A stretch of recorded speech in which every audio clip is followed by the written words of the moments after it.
There are diseases that don't cause pain, yet they change everything.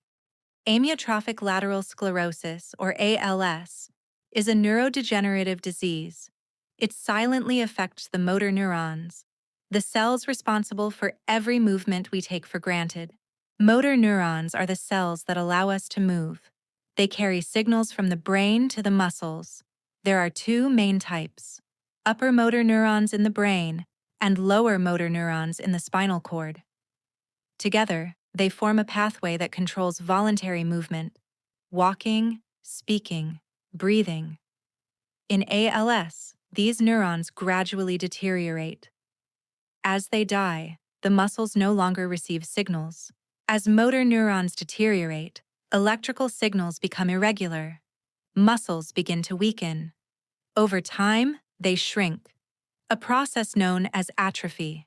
Simple movements become difficult: walking, speaking, even swallowing.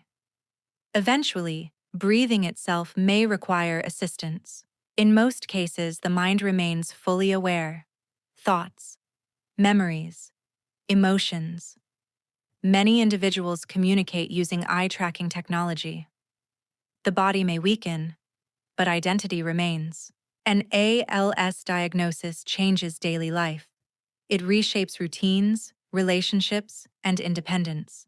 Care becomes essential. So does support. And yet, life continues.